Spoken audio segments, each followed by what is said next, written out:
Whenever we talk about the evolution of the Grand Theft Auto universe, our minds almost instantly go straight to the neon lights of Vice City, right?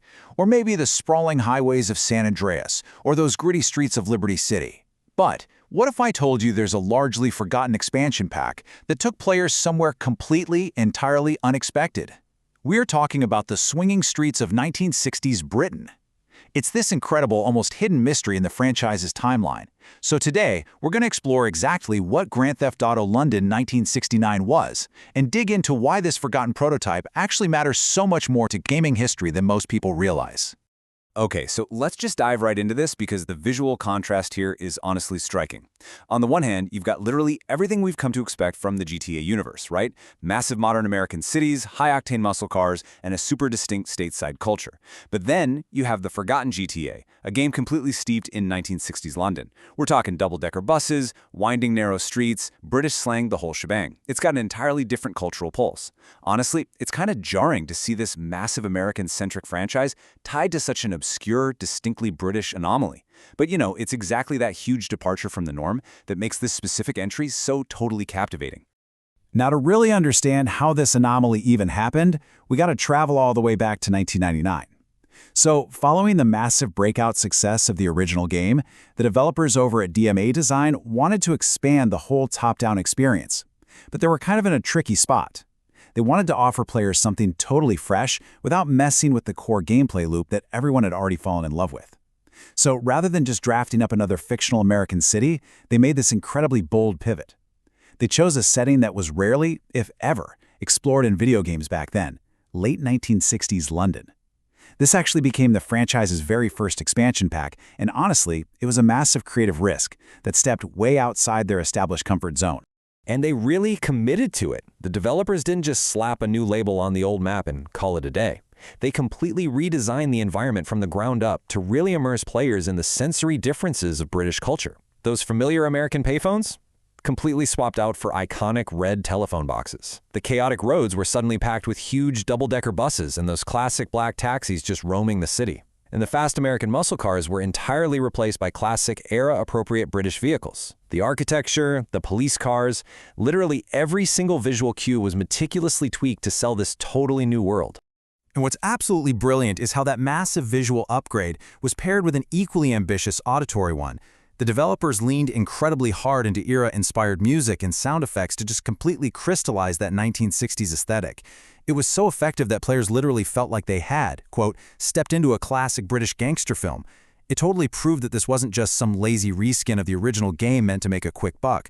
No, this was a deeply immersive, completely unique criminal playground designed to pull you right into a very specific moment in time. So who exactly are you in this world? Well, spoiler alert, there is no hero. No grand tale of revenge, it's just about money. You play as an unnamed freelance criminal, and there is absolutely zero traditional cinematic redemption arc here. You're not out to avenge a fallen buddy, and you're definitely not trying to save the city from corruption. Your motivation is purely 100% transactional. You are literally just trying to make a name for yourself in the underground, earning cash, gaining the trust of powerful crime bosses, and climbing your way up the city's hierarchy. It is a ruthless, completely self-serving existence, and you know what? It's incredibly refreshing in its simplicity.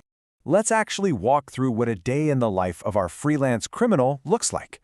The gameplay loop is fast, it's ruthless, and it's driven almost entirely by your own imagination. You start out at Step 1, accepting a brief mission from a local boss. Then you move to Step 2, heading out to pull off some low-level task. Maybe it's a vehicle theft or a simple delivery, just trying to keep your head down.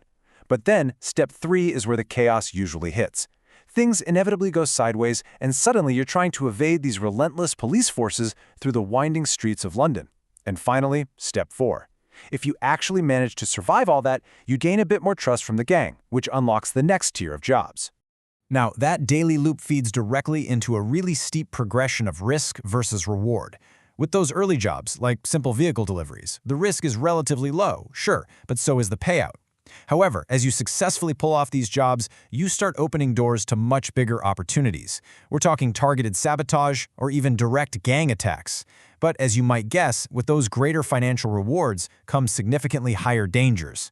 The police become way more determined to take you down, rival gangs get a lot more aggressive, and sudden mistakes, they become incredibly costly. It's just this constant, thrilling balancing act between greed and survival. Now I want you to think about this number for a second. 0. That is exactly how many modern, cinematic cutscenes you will find in London 1969 to explain why any of these high-stakes jobs actually matter. Unlike the massive, big-budget, movie-like narratives we're so used to in gaming today, this expansion relies on a purely minimalist approach to storytelling. You literally just get a brief piece of text explaining your objective and bam, you are thrown right back into the action. It's a style that completely forces you to fill in the blanks, relying entirely on your own imagination to build the tension of your rise through the criminal ranks. And honestly, that lack of handholding perfectly mirrors the brutal environment you operate in, the London underworld. The city is this deeply divided network of powerful criminal groups, and they're all violently competing for money, influence, and control. It creates this constant, simmering tension. Because you're a freelancer, you have to continuously prove yourself to different rival organizations that are battling for power all across the city. In this world, loyalty is entirely temporary. You are literally only as good to these bosses as your last successful job. But hey, if you do succeed, you will be heavily, heavily rewarded. But here's where the game takes a very unexpected and honestly kind of quiet turn. The climb ends, and the story just fades. Because there's no sweeping cinematic narrative guiding you along the way, there's no dramatic final confrontation or emotional cutscene to wrap everything up neatly with a bow. The ending is actually quite anticlimactic. Once you earn enough money and complete enough missions, your journey simply stops. The game leaves you with the realization that you've successfully climbed to the absolute top of London's criminal ladder, but it leaves your protagonist's ultimate fate a total mystery. So what does this all mean? The absolute crucial takeaway here is understanding what this game actually represents. It wasn't just some simple expansion offering a few new maps and vehicles. No, it was actually a vital testing ground. This little minimal story game was a critical experiment for Rockstar when it came to building culture-driven, location-based worlds. By replacing everything with distinct local environments, unique cultural touches, and a highly specific era's atmosphere, they proved that their core formula could adapt to entirely new cultural identities. Honestly, it was a massive butterfly effect for the entire gaming industry. To put that into perspective, just look at the timeline. The legacy of London 1969 is totally undeniable. Back in 1997, we had the original top-down game. Then 1999's London 1969 comes along and proves you can completely overhaul the location and the culture to create this incredible, distinct atmosphere. That exact concept, immersing the player in a highly stylized, culturally specific era, served as the direct blueprint for the legendary games that followed. I mean, think about it. Without this 1969 experiment, the developers might never have had the confidence to transport us to the 1980s neon of Vice City in 2002 or that sprawling 1990s culture of San Andreas in 2004. Which leaves us with one massive lingering question. If London 1969 proved that this franchise could thrive absolutely anywhere, with literally any culture, where in the world should it go next? It's such a provocative thought, and it really makes you appreciate the boundless potential established by this one forgotten prototype. It proved once and for all that a strong gameplay loop isn't tied to just one city or one country.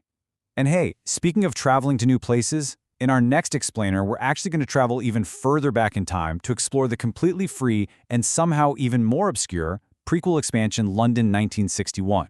So until then, keep exploring those hidden histories, and thanks for hanging out with me today.